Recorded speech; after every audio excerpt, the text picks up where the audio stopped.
Hello everybody and welcome back. Thanks so much for tuning in.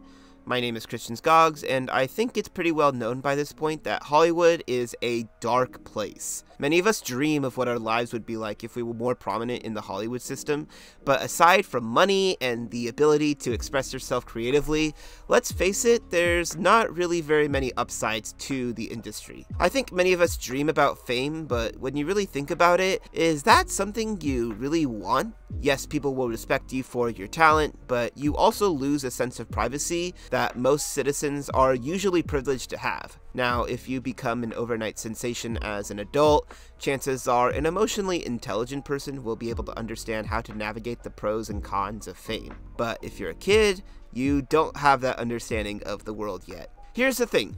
If we want to accurately depict stories in the media in which child characters are involved, we're gonna need child actors to play those characters. With that being said though, if our industry continues to cast children in these roles, we need to understand what precautions should be taken in order to ensure that children are safe on set. And I'm glad that the docu-series Quiet on Set is now out so we can have this conversation. I've been on set before. I've been on set with children. I know what the environment is like when you're dealing with being on set. It's really long. Sometimes it's really hot or really cold. Maybe there's not enough food and you get really hungry. Sometimes being on set sucks. So the allegations that are coming out against Dan Schneider and the environment that he has created is not surprising to me.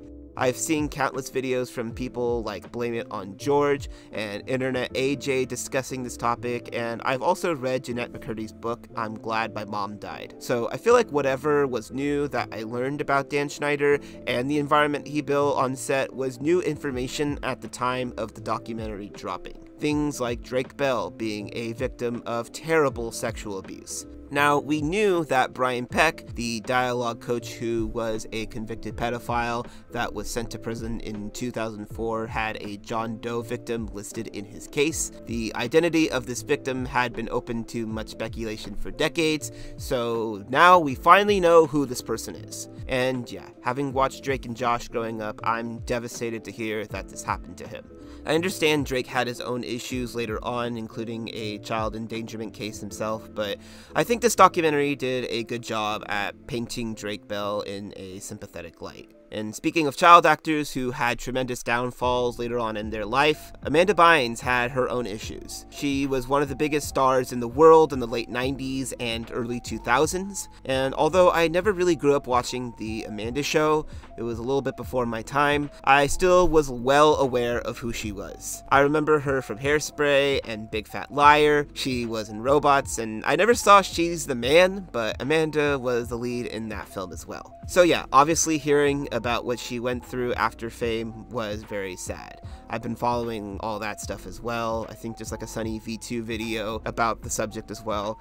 His videos aren't always the best, but if you were wondering what Amanda Bynes was up to, you could watch that and get a little bit of a bigger picture, I guess, of what was happening with her. She was definitely given much prominence in her early days, being cast when she was just 10 years old. Like, that's crazy. She definitely had a very adult energy to her, and it is my belief that Dan was, well, grooming her. You don't just hang out together in a hot tub like that as a joke. Like, that's very disturbing. Look, although the very close relationship that Amanda and Dan had was not sexual in nature, it's hard for me to see how you can be that close to a child with the only sole intent being to help them, you know? I suppose financial gain also plays a role in it, but it's a weird gray area to be in. Also, Jeanette McCurdy accused Dan of giving her an unwanted massage, so I mean, I don't know. There's plenty of reason to speculate that more could be happening here in Dan's head. What I do appreciate, I will say, about the docu-series is that it never really goes too much into speculation. Like, it mostly just sticks to facts.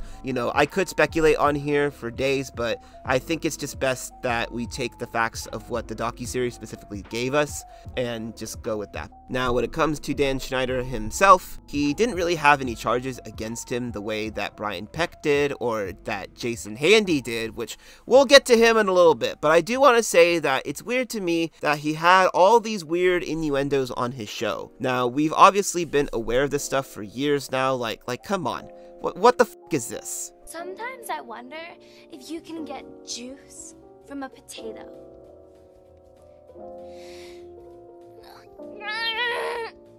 I'm thirsty.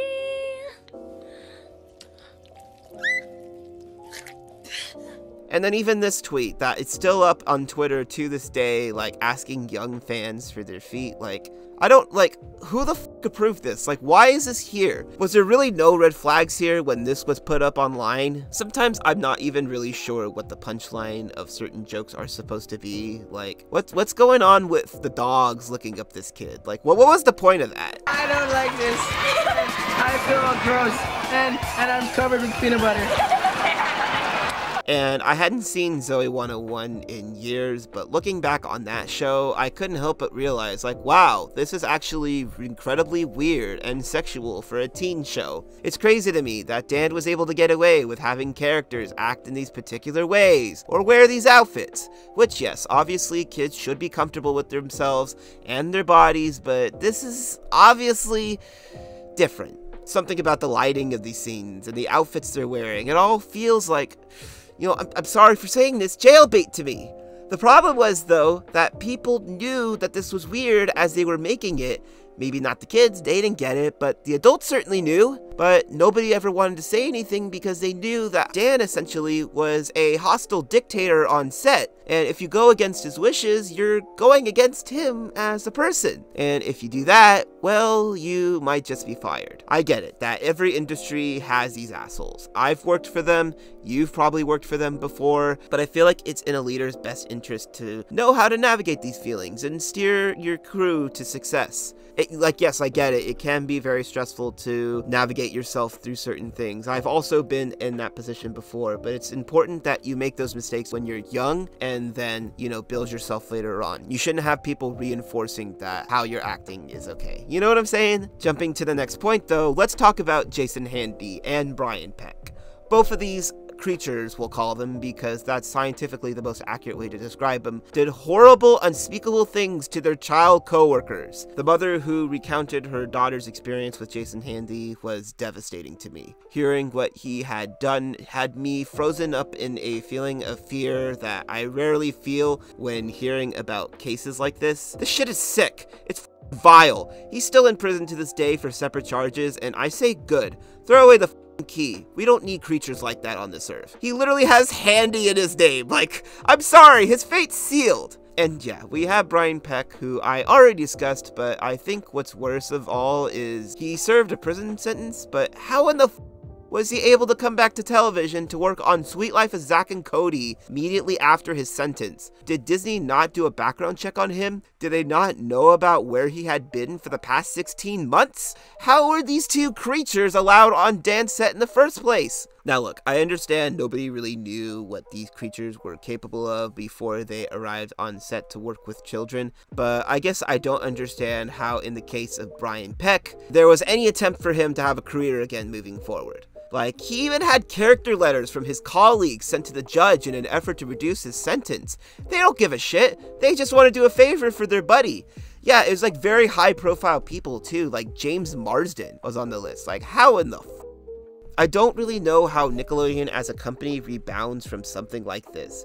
It's extremely damning to their brand and to Dan as a producer to have a documentary like this come out. What's worse is that Nick had clearly been trying to protect themselves from this coming out for decades, as they attempted to pay Jeanette McCurdy $300,000 in hush money so she wouldn't speak publicly about her experiences on set. This is terrible for the company, and shows that they were complicit in everything that happened.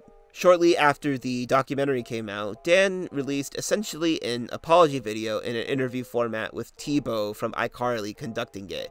It all feels very PR-ish to me, and in no way genuine. There were many, many levels of scrutiny, okay? We had executives in LA. We had executives in New York. So two coasts. Two coasts okay. of approval, yes. And by the way, approval at every stage, really. And if anybody had said anything, hey, we don't like that, that's not appropriate, then it would have been cut out. Now, I'm gonna push back a little bit, sure. Because the series painted you in this way that you were just the guy that was doing what he wanted. No. You see, I'm making a genuine attempt to push back on Dan. I'm not just here to make him look good, you guys. Like, I'm really doing something here. And people were afraid to confront you about things. So say, just humor me, say that that was the case. What would have been the ultimate way to... Okay.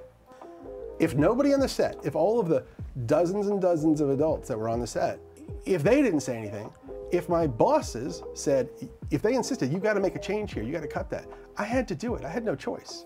Got it. Also, the way Dan conducts his apology, he basically treats the decades of speculation and allegations as a drunken night at a party. Watching over the past 2 nights was very difficult, me facing my past behaviors, some of which are embarrassing and that I regret, and I definitely owe some people a pretty strong apology. Yeah, when I looked back on everything that happened, it was pretty cringe, you guys. I'm sorry. That was really bad. I was just stressed out, and I didn't know any better. Look, Nick said I could do the sexual innuendos and feet stuff. I don't know what everybody's tripping about. We had executives in LA.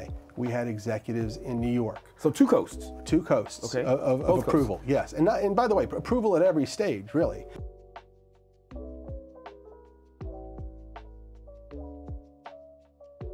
It's pathetic. Like, there's no other word for it. I don't buy his apology. I'm sorry. I just don't. This is decades of shit. Decades. Yes, times have changed. We're able to have more transparent discussions with one another about what happens in Hollywood with children, but that's exactly my point. Now is the time we fix it. We can't let a man like Dan Schneider ever come back to Hollywood again. I don't care how much PR he attempts to do to paint himself in a sympathetic light. It's not gonna happen. I like iCarly. I like Drake and Josh. I grew up with Victorious. It's hard to deny the impact these shows have had on pop culture. And I think we can make shows like this again that are this successful while still treating others with dignity. So yeah, that's all I got. I definitely recommend this series, and I think it's going to be an informative watch for all. Hope you're all doing okay out there though, and until next time.